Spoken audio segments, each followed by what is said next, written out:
श्रीराम पिपरा एक छोटा लेकिन बेहद प्यारा गांव था। चारों तरफ हरे भरे खेत, पगडंडियों पर चलते किसान और गांव के बीचों बीच एक छोटा सा तालाब। गांव के किनारे एक मिट्टी का छोटा सा घर था, जहां किसान रामलाल अपनी पत्नी गौरी और 10 साल के बेटे मोहन के साथ रहते थे। रामलाल मेहनती था, लेकिन उसकी जमीन बहुत कम थी, जिससे साल भर घर चलाना मुश्किल हो जाता। अक्सर दिन भर खेत में पसीना बहाने के बाद भी शाम को घर में सिर्फ दाल रोटी ही बन पाती। मोहन पढ़ाई में अच्छा था, लेकिन गरीब होने के कारण उसके पास किताबें और अच्छे कपड़े नहीं थे। फिर भी वो खुश रहता, क्योंकि उसे अपने माँ बाप का प्यार और गांव की खुली हवा मिलती थी। एक दिन सुबह सुबह रामलाल खेत की मेड़ ठीक कर रहा था। अचानक उसकी कुदाल किसी लोहे जैसी चीज से टकराई। उसने मिट्टी हटाई तो वहां एक पुराना सा लोहे का बक्सा निकला। रामलाल का दिल जोर जोर से धड़कने लगा। उसने बक्सा खोला तो अंदर सुनहरे सिक्के और कुछ पुराने नोट थे।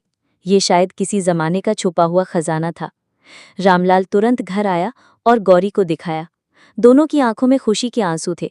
इतने पैसे से वे नया घर बना सकते थे, मोहन को अच्छे स्कूल में दाखिला दिला सकते थे और अपने खेत भी बढ़ा सकते थे। लेकिन तभी गौरी ने कहा, रामलाल, ये खजाना हमारा नहीं है, पता नहीं किसका होगा। गांव में खबर फैल गई तो पंचायत पूछेगी। रामलाल का मन भी उलझन में था। इतने सालों की गरीबी खत्म हो सकती थी, लेकिन उसकी आत्मा कह रही थी कि गलत तरीके से मिले पैसे में बरकत नहीं होती। वो खजाना लेकर गांव के प्रधान के पास गया और सारी बात सच सच बता दी। गांव के लोग रामलाल की ईमानदारी से हैरान रह गए। प्रधान ने तहसीलदार को बुलाकर खजाना सरकार को सौंप दिया। कुछ दिनों बाद सरकार ने जांच की और तय किया कि ये खजाना किसी का मालिक न होने के कारण गांव के विकास और खोज करने वाले की मदद के लिए इस्तेमाल किया जाएगा। सरकार ने आधा पैसा गांव में सड़क, स्कूल और पानी की सुविधा के लिए लगा दिया और बाकी आधा रामलाल के परिवार को ईमानदारी के इनाम के तौर पर दे दिया।